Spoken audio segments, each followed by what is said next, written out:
na in 1 month's time, sa pula napanalunan lahat nung 5 lotto games ng PCSO after the augmentation of the jackpot. So, yung 642 hanggang 658, 5 games yan eh. 100 million, 100 million, 500 million, 500 million, 500 million ang augmentation. So 1.7 billion pesos yung augmentation, parang pamasko noong 2023. Oh, natamaan lahat yun in less than a month. Oh.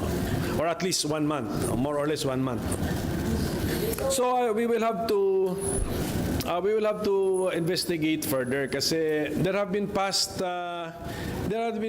instances na more than 500 million yung jackpot naturally, hindi augmented but the natural accumulation of the jackpot, and yet tignan natin yung time period bago siya tinamaan. It took mga 3 to 4 months, maybe 1 year pa yata, subject to confirmation of factual review. Ganong scenario natin, 1 month's time, sunod-sunod na nakalaro. 5 games yung tinamaan. I'm talking about sa past 1 game na umabot na ng 500 million yung kanyang jackpot eh. So it took months bago siya tamaan. Nakakapagduda ba yun? Sa akin, ako yung nagdududa. Dahil sir, yung probability because of supposedly millions of combination. Kasi ang assumption kasi is pag 500 million na pesos na yung jackpot, andyan na yung interest na daw ng mga betting public, tatayaan na sila. Oh, but when it happened naturally, it took months bago tamaan eh. And then all of a sudden, itong augmentation ng 5 laro, o 1 buwan lang, 10 lahat. I mean, basta ako yung nagdududa, but I'm not accusing anybody, but we're asking na the CICC to conduct an investigation. Precisely, hindi tayo rito naghahabol ng kung meron mang kriminal na wala naman talagang krimen o kriminal. Ang hahabol natin dito is the palakasin ang pagtitiwala sa PCSO and sa mga laro ng PCSO. Sir, ano yung nakikita niyo po na possible motivation? Bakit ganon yung naging kadalas yung pagpapanalo yung 1 month's time? Tapos, ano yung likelihood na isang ginagawa sa Well, I'm not making any accusation, but I'm telling you, I have my doubts. We are happy na pumasok na yung CICC, but salita lang yun. So kailangan natin malaman ano talaga ang gagawin nila. What is the plan of the CICC? Para ang ultimate purpose, kung wala naman nangyayaring kalokohan, hindi tayo naghahabol na meron tayong kakasuhan. Ang habol natin, pag ang sasabihin ng CICC na pati sila kumbinsido sa integridad ng mga laro ng PCSO, this will now boost the confidence in the activities and the games of the PCSO. That is our purpose. So hindi nyo binibili yung statement ni GM Robes na ay hindi well-guarded yan. 30 minutes before the game, nasa USD na yan. Yan ang pinapa-investigate namin sa CICC. Na yung gano'n, sa pag-describe nung sistema, wala bang vulnerability, wala bang gap doon, may mga gap sa time yan eh, na pwede bang masingitan ng winner. Yan ang challenge natin sa CICC. Kasi digital lahat ito eh. Digital. And someone's handling the voting the USD. Correct. The data is there, the announcement is there, and there are time lags. May time lags po yan eh. Even if na-mention is at 2 seconds, pagdating po sa cyber world, ang haba na po ng 2 seconds na yan. Sir, nabawi ba yung 1.7 billion? According to the GM, nabawi nila, kumita daw sila by 800 million pa, sabi niya. So, ibig sabihin nun, kung 2.5 yung cash in nila, revenue in, kasi minus 1.7 na augmentation, 800 million daw ang kinita. Kasi hindi na sila kikita ng mas malaki kasi tinamaan eh. Kung matagal yun, mas marami, pero tinamaan nga. That's why we have to find out na medyo para sa akin, a personal opinion, it's quite unnatural na five games in 1 month's time tinamaan lahat. Ano ba yung sa science or what na yung probability na may manalo sa loob? Supposed to be champion. Well, alam natin yung mga number of combinations, pero sabi ko ibangga natin sa past experience where a game already reached the 500 million level jackpot. So, ang assumption natin is andyan na yung attraction ng betting public. So, and what was our experience dun sa particular game na yon? So, we will use facts, no? Because it's the same betting public. It's the same betting public. It's the same. This early na po yung direction na nakikita niyo na kailangan i-amend dun sa charter. PCSO charter. Compliance lang ang kailangan because medyo na-disappoint din tayo kanina na the current PCSO board is using an opinion by Executive Secretary Mijaldea. Sino na ba ang Executive Secretary ngayon? Iba na. So Mijaldea represented the Duterte administration. Indulan po tayo. Malaking disappointment po yun. I mean, because of that, there might even be some violation of their charter. Na ang word and spirit of their charter indicate that the board must always inform the president ano na nangyayari. And they have not been communicating with the president because they're relying on an E.S. Mijaldea opinion ng time pa ng past president. Mali na po yun. Yun yung sa prize fund, sir. Not only that, sa lahat, yung mga rules and regulations, pati scheduling of the games, Section 10 of their charter.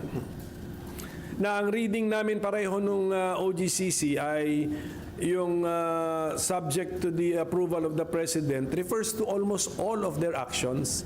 Kasi nga ano naman sila, attached naman sila sa Office of the President, arm sila ng Office of the President.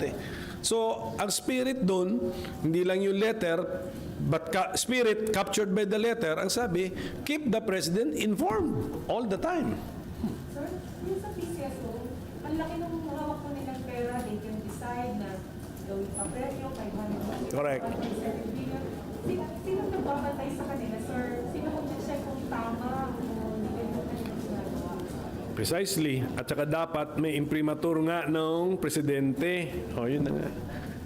But they have been skipping this procedure at ginagamit nila is an old ES opinion na hindi pa applicable because sa context ng opinion, it's about contracts na sinabmit, contracts na luma na. And sir, hindi dumadaan sa DAA, sir, sila, di ba? Opo. Pero nakukuha naman yan sila. So, content But that's a good point. Even yung power of the power of the board to use their funds for augmentation of the jackpot, medyo i-review na lang siguro ng Congress yan kasi and in the spirit of the universal healthcare law, sana i-contribute na lang po yun towards that universal healthcare law. Di ba? So ganun na lang yan. Ibig sabihin po ba na mabypass yung president? And meron po bang violation? Practice. Sa practice nila, na lumabas sa hearing nga They have not been getting approval of the Office of the President because they want to use a 2021 previous administration opinion na hindi naman applicable. Kasi sa first paragraph pa lang ng opinion, this is ang context noon, nagre-review siya ng kontrata with some other entity. So that is what's happening. So we call the attention of the PCSO. I hope they modify their behavior. Di ba? Pag hindi nila gawin yun, well, after na-call na yung attention nila, maybe we're open to graft and corruption cases here. Pero in the meantime, sir, ngayon, wala pa yung seeming violation dun sa ating draft. Kasi di ba, legal department sila, and they should know that. Pwedeng meron na, pero hindi ko sinasabi yun. Ang gusto kong sabihin, may na-achieve tayo ngayong hapon, pinoint out natin yun, agree naman daw sila, let us look at their future acts, kung gagawin na ba nila yon by getting clearance from the Office of the President. May feedback ng system provider ng electronic na pagtaya, online pagtaya na nag-start noong December. Pacific Online. Yes, sir. May question din po kayo. Hindi ko na sila natanong, basta sa know your customer rule lang ang ano doon eh. So maganda yung mga suggestions namin, Chairman, ni Senator Raffy Tulfo, how to improve it. Kasi nga saan ba yung case na yung picture na prinisit, picture ng unggoy at sa SIM card registration. Ito naman ang sabi namin, Chairman, let us say adult yung picture, so may account na, pero yung actual na tumataya ay bata. Dapat ang improvement na sabi namin, Chairman, Senator Raffy Tulfo, real time dapat yung pagmo-monitor kung who is the one placing the bet online. Kasi sa physical betting, kita mo ko yung tao eh. Sasabihin ng teller, bata ka pa masyado, hindi ka pwede mag-place ng bet. Sa online, ang kita mo lang yung account ng tumataya. Pwedeng na-open yon using adult pictures, pero yung actual bettor is already a minor. Sir, early to say ba o meron ba kayong nakikita signs or clear na parang somehow a syndicate or a group is parang controlling the price, parang the jackpot na lagi yun at yun? Wala pa ako dun sa wala pa ako dun sa stage na yun that I can make such a statement. But tuloy-tuloy ang ating pagtutok dito. So should ba naman yung take-home besides sa fees o actually, kasi nga, hindi kayo nagsasabi sa Malacanang, Correct. nakapera nga. Correct. Kung na-monitor tayo ng Malacanang, pwede rin silang kumilos from the top, utusan ang PCSO. Pero wala na lusot ang PCSO dahil andyan sila sa harap namin and they said yes. Tignan natin. So we will judge their sincerity sa future actions po nila. Sir, Chacha lang. Sir, you mentioned na nagbabalak po mag-file ng case sa Senate. Sino po kasama dito, sir? And may timeline po? Well, pwedeng Senate ang mag-file ng case, pwedeng individual senators ang mag-file ng case, pwedeng group of senators. Actually, ini-encourage ko nga mga people's organization and the citizens of the Republic na interesado to file the cases. Kasi nabanggit na rin naman natin yung reasoning natin eh. So, but definitely ang Senado inaaral yung mga options available to us as an institution and to us as individual members of the Senate.